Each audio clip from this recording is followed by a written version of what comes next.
Thank you all for coming today. If you don't know, I'm Jeff Meredith from the Chamber. Normally Josh Ringo does the introduction, but he's home today. His kids don't have school, so he's, teaching his children how to stay warm or something, I guess. So if everybody's here, we do have an upcoming calendar of events. Shows you some of the things that we do have coming up in the future. The annual meeting, that's a change. So what I've tried to do when it's an actual chamber thing, it's in black. It's young professionals, it's in green. You're welcome to come to all of those. Most of you do work for a chamber member anyway. So there's those. But one thing before we start with Yesi, I want to talk about the Easter egg hunt. So we have a date set for right now. The executive committee, when we met a couple weeks ago, we weren't sure how you wanted to do it. We basically have really two options. We can do a drive-through where you pull up, you say, I have 3 children, we throw 3 bags of eggs in your car, you drive off. Or we could do the more traditional thing where you come, we throw eggs out on the grass, kids pick them up and throw them in bags or whatever, and then we do it that way. The one negative to doing the drive-through is we usually collect the eggs afterwards, just tell them to keep the candy and we take the eggs. So we would have to purchase 8,000 eggs, but that is not a reason to do it one way or the other. So with that in mind, many of you have children that might be Easter egg age. So what do you all think? I think we would be hard and feathered if we have a normal. Okay. I previously said drive-through, I think was best. Okay. Same. Anybody make a compelling point to have it in person? And I'm not necessarily pushing, just make sure we're hitting both sides. You're smiling, Marissa. I mean, I understand the whole like COVID drop off, like pick it up and stuff, but that's kind of the point of the Easter egg hunt. That's kind of taking the fun away for the kids. That's the point of a hunt. To let the kids have the fun to do that. Not saying that many parents would agree with that right now because of the whole COVID thing.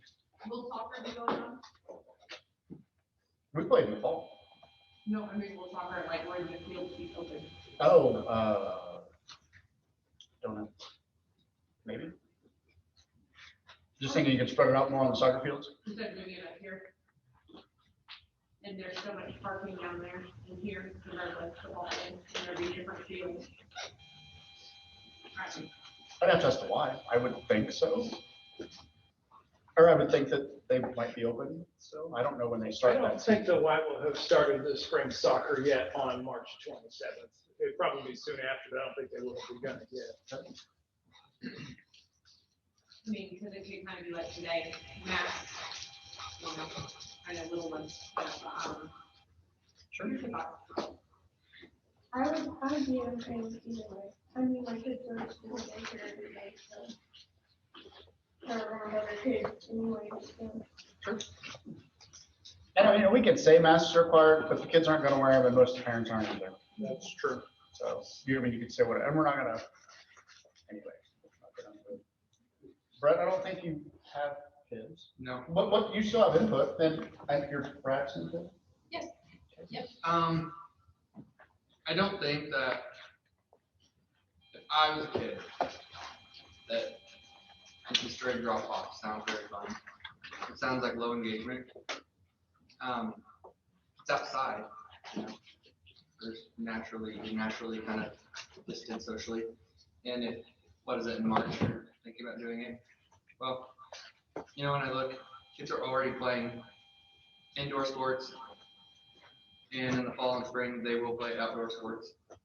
So there's already extracurricular activities going on where they're already together, if you will. And then secondly, we're looking at however many vaccines there are being, I don't know where the vaccine stations are right now here in Monett per se, but besides cost. And I don't know how many, vaccinations they're giving a day, but we're projecting forward ahead a month and a half. A lot more people are going to be vaccinated in a month and a half than they will be now. So I don't know when the city of Monett's mask ordinance expires, but it sounds like it won't need to probably be reissued.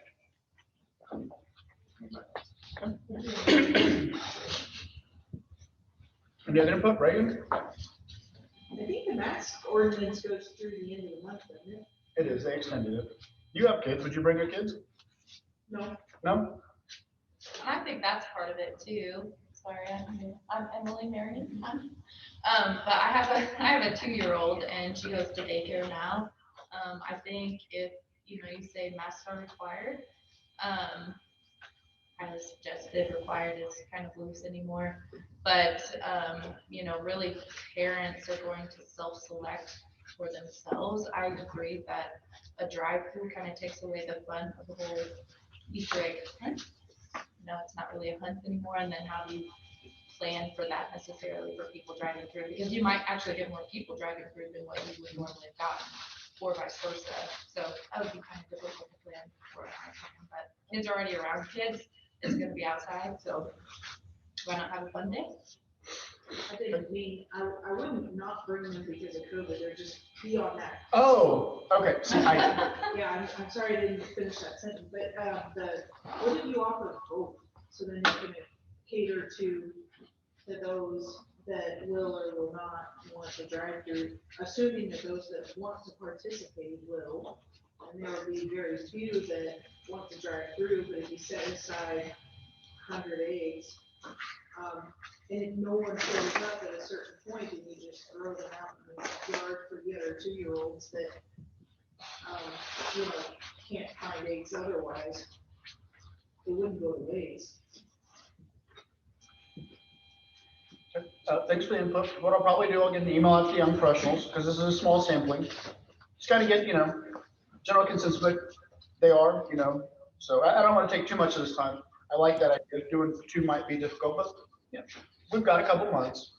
So something's happening March 27th, because I have 8,000 eggs I need to get rid of. Not Hey, Jeff. bring them to your houses. Yes, Josh, maybe? Yeah, this is Josh. Hey, so just a quick question. I think the other piece that at least in my mind would kind of go which direction that we would choose would be how much of this group would be, willing to help volunteer for that date. I know in the past that's always been, another piece is not just the, the kids coming, but obviously we have to have the resources to make sure that we can, put it on. So I think as we maybe reach out, that'd be the other piece that we need to ensure that we have, active participation from, members of this group so we can make sure that, obviously we can put on an event of that nature. So that'd just be the only other thing I'd ask. I will. I'll get a 2-question survey out soon. So those that are on the Zoom, thank you for listening to us chat. You didn't come to here to talk about Easter egg? So go ahead and get started. So our speaker for today is Yesi Perez, Yesenia. So I met Yesi a few years ago when she started working for Drury. And there's a little bit of her bio there at the top of the screen, or at the top of your page, that talks about her. And so with that, we're just going to get into this. Ask some questions of Yesi as per our usual protocol. So Yesi, why don't you tell us about how you came to be in Monett? Okay. First of all, hello everyone. Thank you so much for inviting me here today. I do appreciate the opportunity, and I can talk for hours. So I'm a little surprised that Jeff gave me only like 40 minutes, but I'll do what I can with that time. I arrived in Monett in 1995. I am an immigrant from Mexico. My parents did immigrate here with my entire family in 1994. We arrived in Dallas, didn't like it, wasn't good for us, so we relocated to Monett. What brought us here were just the opportunities as far as jobs, and then also we had family here in the US. We are followers, so wherever one is and survives, then we kind of tend to follow, and that's kind of a good sign. So that's how we came to be, and we simply stayed. Obviously, it was meant to be temporary. It became permanent simply because it just became home, and there are many opportunities, which is the reason why I still remain here, and so does my family. Okay. So how do you maintain a work-life balance? Oh, that's a tricky one. All of you here are professionals. You know that it's very hard to balance both, right? And when we talk about balancing, it's not so much making sure that you do 50-50, but it's also making sure that you're able to sustain what you have going. and move forward with it. I think it's important to prioritize for sure. Something that I do and that it's hard for me to do is set healthy boundaries between work and life, simply because one can take over the other very easily. We always talk about time management and we focus on that, but I think it's important to set boundaries before anything else, because we can manage our time just fine. Obviously, we're here today and it took time management to make it here, set time aside, but just the boundary itself, I've learned to create more boundaries to make sure that I have time for my family, obviously to set time aside for work, and then everything else, including time for myself, which is very important. And I've seen you at 6 a.m. at the YMCA, Yes. so I know that you squeak every minute out that you can. I do. So how do you stay motivated and avoid burnout? Oh, yeah. So motivation can change depending on what you're doing. For me, depending where I am, it's where my motivation comes in. I think the burnout comes when you stop believing in your mission or what your passion is. I stick to my mission and whatever the goal that I set for the day, or if it's a long-term goal, short-term goal. And really the focus becomes who's going to be affected by the decision that I make today. Whether I decide to stop and decide the burnout is my thing, move on. What example am I setting? You know, who is it that is watching me that relies on the decisions that I make, regardless of whether it's a personal decision or a work related decision or simply just in the community. So I look at that, everything that I do in my life. Yes, obviously, you know, it's about me, it's about my family, but it's also centered in the community and those that I work with, and who I try to lead. I do call myself a leader, maybe not in a huge way. I used to, you know, if you asked me several years ago, I would have never thought that I would be a leader. But I would say that I am that today. So it's very important that I stay focused on what the end goal is. And also, like I said, my mission, whether it's my personal mission, whether it's an overall community mission, whatever that tends to be. And that's, I think burnout comes when you take things personal and they become about you. My life obviously can become, you know, it's more about a lot more people than just myself. So. Now, you say you're not a leader, or you don't call yourself a leader. I do know, but Okay. Clearly you not a are. huge one. Yeah, or you wouldn't be here. Yeah, true. And Very in some ways, I mean, so politically speaking, I mean, you're definitely a leader. You're an innovator to a degree, and that you are the first Latina to ever run for office in Monett. Right, yeah. And the first one to obviously ever get elected. Right. So you got to run to win. So why you? Why now?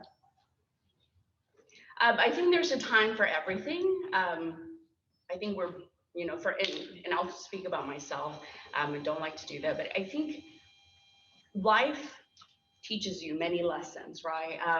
You have many challenges, and throughout those lessons lessons come with the challenges.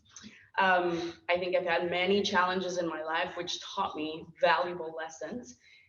And I think it's been building on. If you would have asked me, you know, 3 years ago, run for office, it's needed, nobody has done it, I would have said no, simply because I wasn't ready.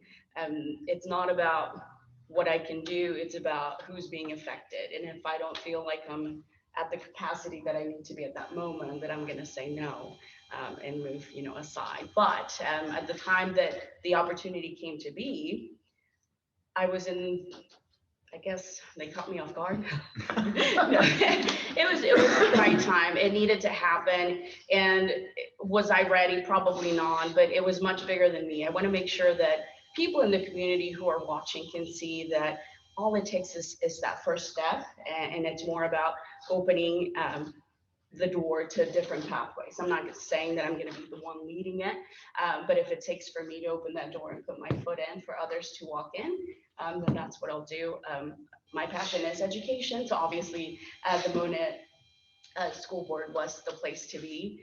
I do value education. I know what it's done for myself. I know what it can do for people, and I know what the lack of can do as well. So I do have I hold education very high regardless of whether it's college education. We get educated every day, maybe not in a classroom, but life can teach you things as well. So yeah. Hope I answered that question. So did something change that made you decide you were ready, other than just being caught off guard? Because I'll get you all kinds of stuff. If that's all I it know. What changed? It was the right time. It needed to happen. I don't like to be the first in line on everything, but we always look for change to happen, and we see it, and we know that things need to be changed, something needs to happen, and we're always waiting for that next leader or that next person to step up and move forward with whatever is needed. And I think I did that for many years, and nobody took that step, and I thought, well, maybe I need to take that one, and I'm hoping to see more come through. So I think that's what changed. Absolutely.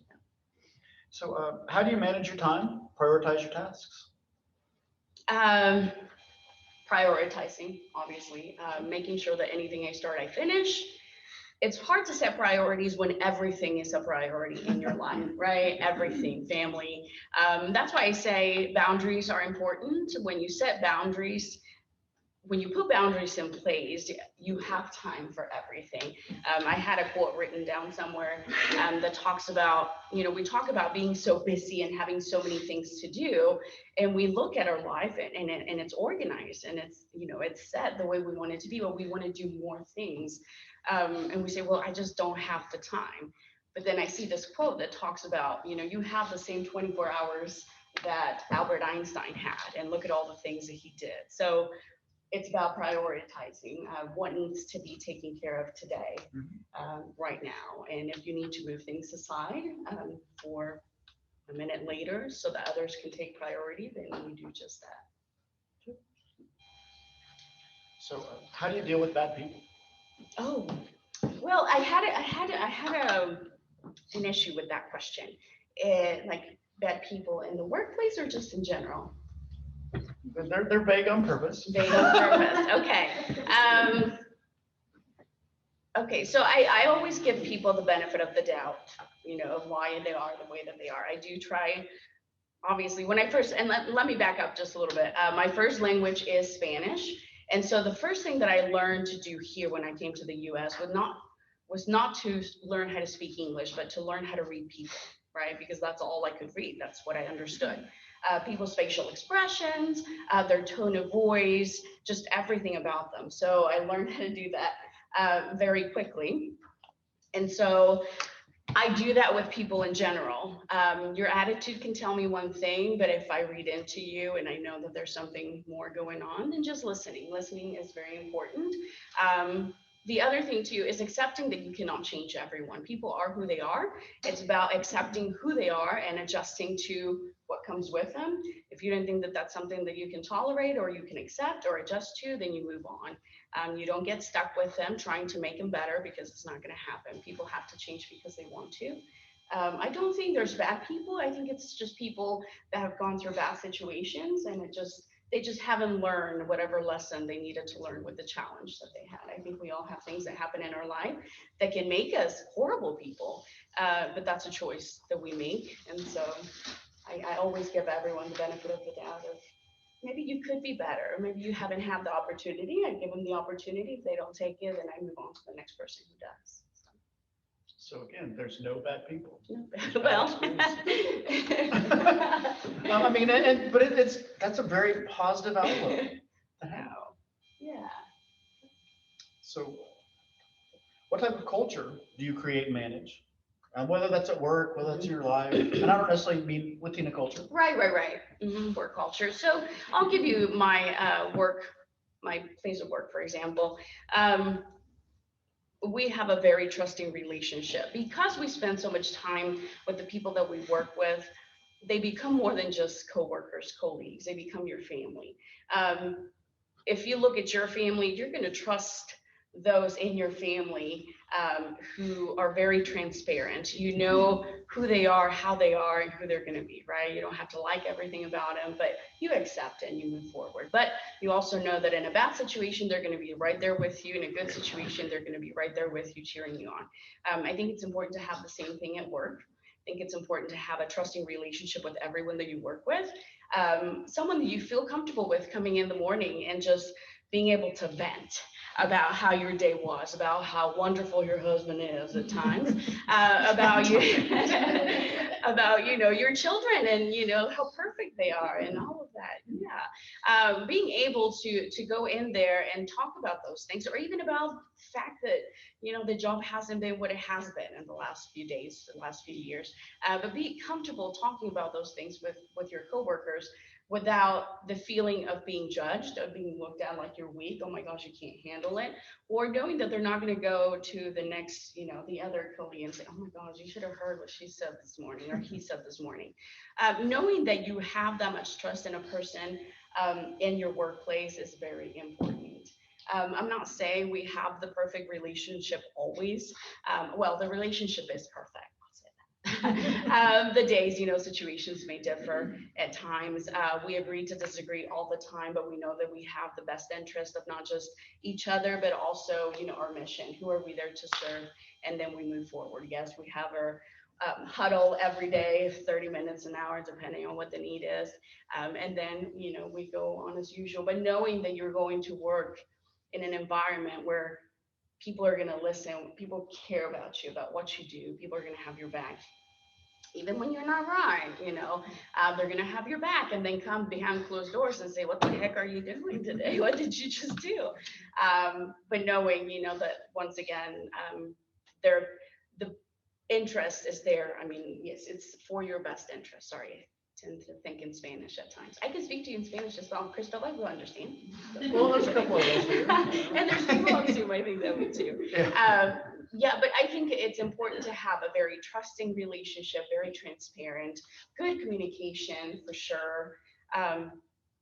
Communication is not always, it's not always a bad thing. If you're not doing something right, you have to be able to take that constructive criticism, whether you're in a position of a supervisor or just regular floor. You have to be okay with getting that feedback. And I appreciate the feedback because it makes me look back and think, oh yeah, I could have done that a little different.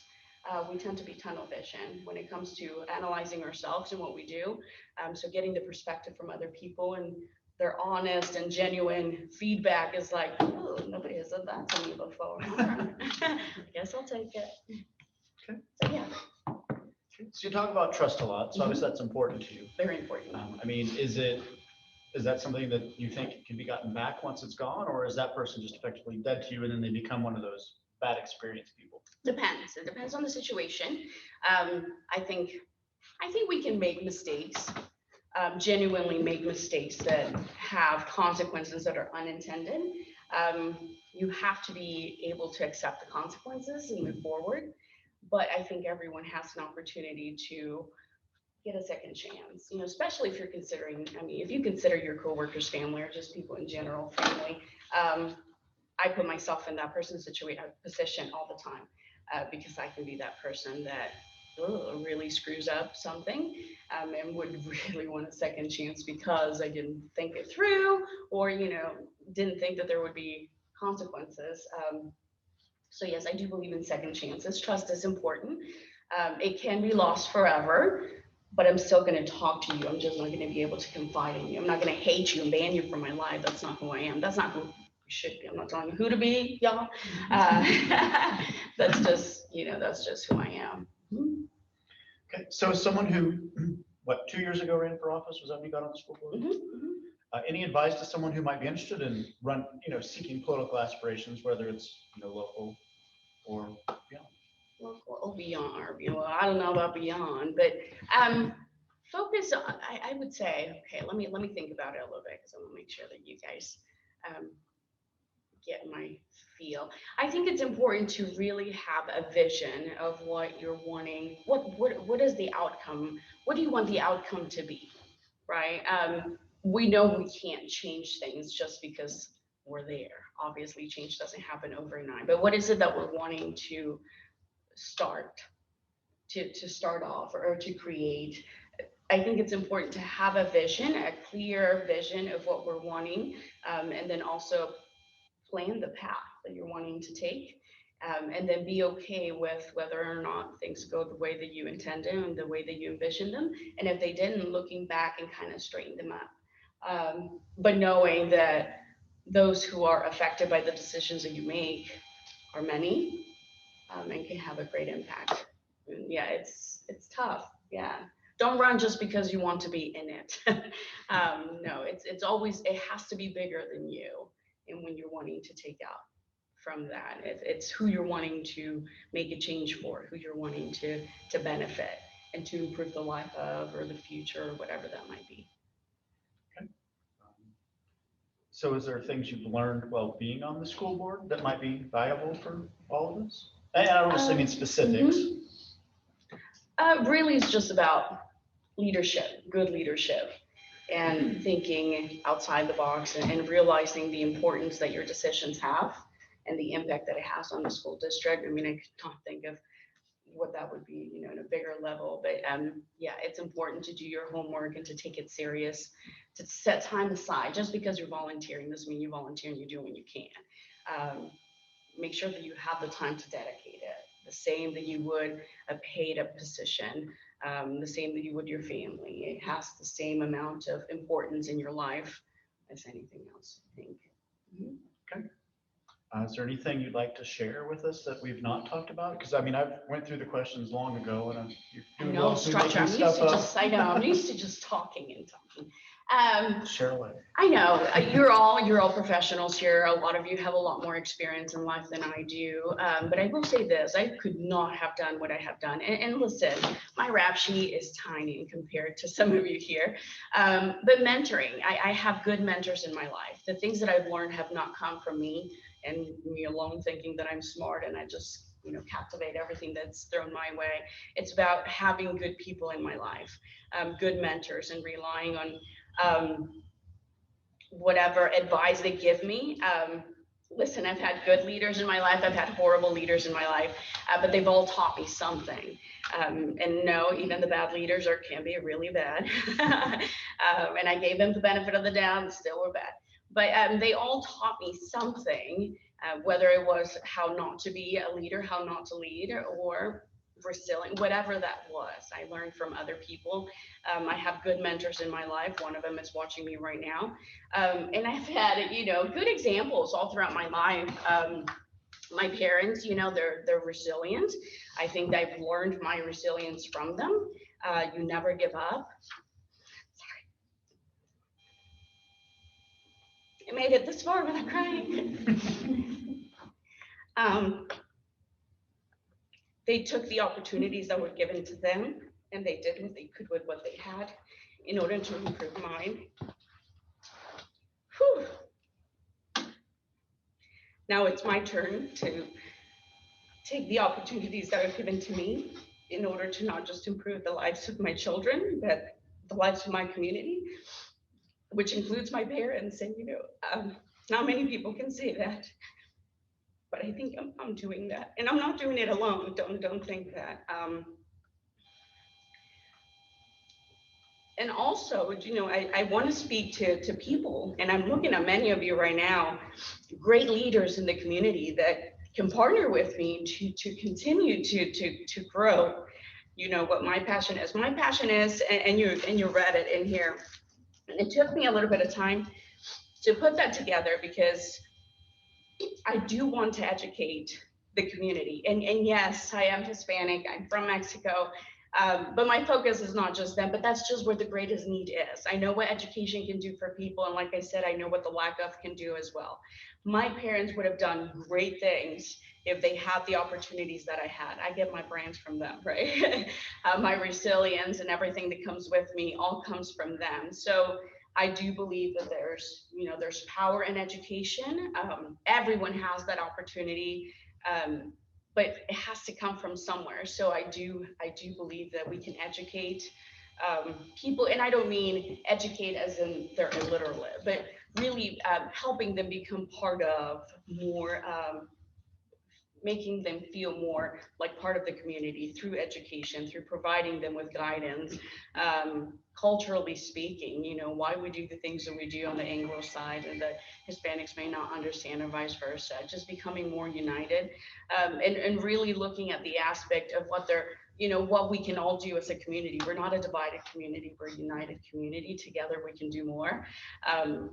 And I think when people realize the power they have, that's just not good for them, it's good for the entire community. If we can elevate them and grow them, and I mean everyone in general who don't feel that they're at the same level, then I think we can all grow together if we put that in there. But the leaders within this room, within this community can help with that. And I think we can do it as a group, definitely not me on my own, no. But yeah, in groups for sure. Yeah, thank you. Yay. Do you all have questions for me? I am an open book. What would you like to know about Yesi? I won't cry, I promise. Well, maybe. Don't make promises. Never mind, I cannot. Yes, sir. What can you tell us about your citizenship journey? You mentioned that you were born in Mexico. What do you remember about that? And a lot of us have went through a journey like that. Yeah, no, I remember everything. When I came to the US, my dad, well, let me go back. So my dad became legal with the Reagan administration. Whenever the amnesty came through, he became a legal resident alien. And that was just because he was a bracero. Are you guys familiar with that? The US went to Mexico to hire because there were no workers here. So they went and hired people, brought them back and forth to work the fields because, you know, we needed to eat here. So my dad became legal through that. Everything, money's needed for everything, obviously. And so my dad only had money for himself, so he couldn't get us legal. So because times were tough in Mexico, my dad's like, no, I think it's time to be united. If you ask him, it was his idea. If you ask my mom, it was all her too, right? I'm sure she made the final decision. He just kind of, you know, tagged along. So in 1994, my mother made the, you know, ultimate decision of, okay, no, it's time to go and get united with your dad, because my dad wasn't making any money. He was traveling back and forth, spending more money on the travel than actually on sustaining his family. So we made the journey here illegally. Yes, I did cross the river. It was not a good journey at all, but it wasn't terrible in comparison to other people. And the reason I tell you my story is because it has a lot of value. My story is the same as everyone who can say that they come from immigrant parents, you know, who've done the journey. Some of them are more terrible than others, but, you know, at the end of the day, it's the journey, right, that got us here. So my dad was a permanent resident, wasn't a citizen, so really he couldn't petition for us. The laws were not as strict as they are today. So when we arrived, he's like, well, you know, we were fearing, constantly driving, just didn't want to get out of the house. It was not fun. So my dad, he decided to do a citizenship application. He had been a resident alien for long enough, so he applied to be a citizen. Well, you have to speak English, right? My dad does not speak English. So I decided to, he applied, so I recorded a CD or a tape. You all probably don't know what tape is. The citizenship questions, when you applied for citizenship back then, you applied, that was it. They didn't give you questions, nothing. You had to obtain the questions from somebody, right? Someone else gave the questions to my dad. They were all on paper, and I'm like, there's no way my dad's gonna be memorizing this. So I recorded a tape with all the questions and all the answers. So my dad, for many months, you know, over and over and over again, he listened to that recording, basically memorized the whole thing. We would practice one-on-one as well. So in 2000, he went to Kansas City, finally got his appointment, went to Kansas City, he passed it on the first try. This is a man that only went up to the 3rd grade. So it was like a wonderful achievement, you know, for him and what it meant for all of us. So on the day that he became a citizen, we had the opportunity to also do the same thing, also it equal to this. My parents, you know, had saved a lot. I mean, they had saved a lot, lots of sacrifices that came with that, so that we could all become citizens. So because of that, I became a citizen in 2001 because my dad became a citizen. I was under the age of 18, so that's how that happened. But it's an easy journey. Journeys are not like that anymore. They're not the same. You know, laws keep changing. So things are a bit different, but yeah. So pretty cool. I'm proud of my dad. So he's in an English class right now, learning how to speak English. He's so excited. He can go to the doctor and make his own appointments now. So that's a win for me. And for my sister who's watching, I'm sure. Yeah. Thank you for that question. Anybody else have a question for me?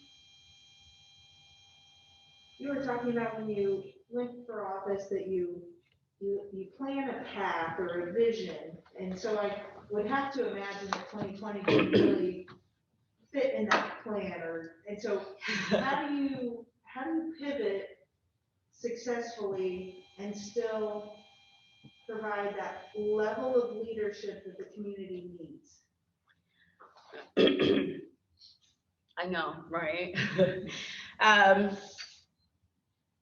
I say, and I can say this, and I'm not trying to please you all or make you all feel good, about me, or how do I say, I'm not bribing you all by what I'm gonna say. We have a wonderful community. It's very supportive of decisions that are made. They realize that we're not able to please everyone, but we do we make decisions based on the overall well-being of everyone.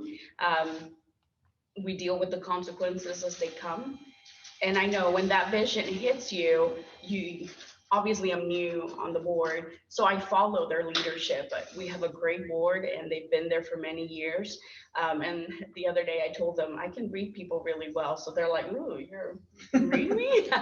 They were kind of concerned, but I told them, I follow their lead. And I don't mean that I'm easily, persuaded on what they decide. That's not what I'm saying. It's just that their overall goal is to make sure that the district is running well, right? It's not going to be a well-oiled machine always, but we have a good enough board that can move into whatever direction we need to move into. Yes, it's been very difficult school year for sure. Cannot plan for everything, but we learned a lot from it, and I think that's what it's going to make us a much stronger district.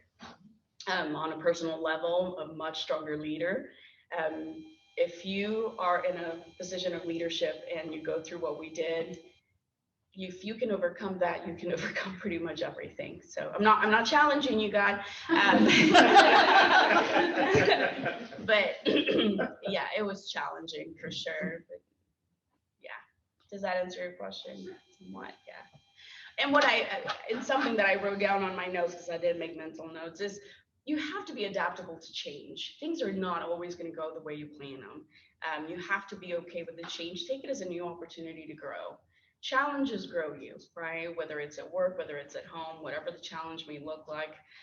We don't want it ever because we don't like conflict. A lot of times challenges do come with conflict, but they teach you so much. They grow you. They make you a stronger you, whatever that may look like. So yeah, it's important to have those. Not that you want them. Yeah, for sure. Thank you for that question. Anybody else have a question? So any final takeaways? Takeaways, believe in your capacity to lead. You are working just with what you have, and that's just you, right? So don't compare yourself to anyone else. Take an opportunity to grow yourself. You're not going to be perfect at it. You're going to fail. But it's those failures that really make you better. They make you a better leader, and people watch you. They look up to you regardless of whether you realize it or not. You're making an impact. So you have to make sure that it's a positive one, because I've had many people who've made an impact in my life and it hasn't been great. So just know that people are watching. You're not perfect, and I'm not saying by any means always show your good side, but show people that you can grow from your mistakes. Be honest, be transparent about who you are, about your challenges, but then also help them understand, you can also grow from this. You can get out of this as well. That's important. We try to be so perfect, and we try to show people that, we have this front. That's not always, and I've talked to Jeff about this, that's not who I want to see. I want to see the real you. I want to see your dirty, down and dirty when you've been in the mud, and, I don't want to see you all cleaned up. I can see that. Anybody can do that. I want to see how you got out from under that, which is the difficult part. Yes, sir. I have a question for you. Uh-huh. So you were talking about, and you were running for school board, having that kind of charting that vision or seeing that vision in your head, and like, what's the outcome going to be? What's the role that I'm going to play on the school board? And though, things like you mentioned don't happen overnight, I am curious what for you, and it can be on the Monett R1 school board, or it could be, and actually, tell us what the vision was for you that you had for the Monett R1 school board, and then what your vision, just as a leader in the community, just for the Monett community at large? I think for the school board, I think it was important to have a good representation of what our school district looks like. Having that voice, and not that it was necessary, but it's important to have anywhere. So that was important for me. On a personal level, it was important for me to, like I said, to show other great leaders in our community who are Hispanic or other minorities that it can be done. And I'll be honest with you, I did not have a very good like planning of the path and the journey of what that would look like. I just had what the end result would be. That was my only vision that I had. I didn't realize all the work that it would take beforehand. I will say I mean, God will put you where he needs you. I'll say that. Anything that needs to be eliminated, anything that he thinks that you're not going to be able to overcome, but he still needs you there, he will remove. And that's exactly what happened in my situation. I didn't know how I was going to advertise the fact that I was running for school board, how I was going to get the Hispanic community to vote, how I was going to encourage them, if I was going to haul them in a truck and bring them in so they could vote, or how that movement was going to happen. I mean, it all happened after I had already submitted the application. It was too late to say, never mind. So that came after the fact. But I think that was, for me, that was my vision, both for the district itself, that it needed to be well represented. And that, like I said, nobody was stepping up to the plate, and whether I was going to screw it up or not, I still wanted to be the one that, put my foot in the door and leave it halfway open so others hopefully could step in and go from there. Thank you. Anyone else?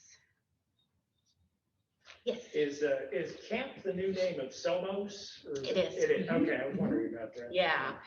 So I work for Drury University, as you all know on here, and I work for the program CAMP, College Assistance Migrant Program.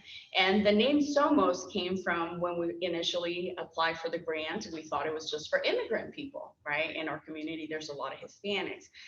This is actually for migrant people, which is totally different. Migrant people are the people who move from place to place within the United States to follow the crop, right? It's not based on color, race. No, it's anybody who follows the crop.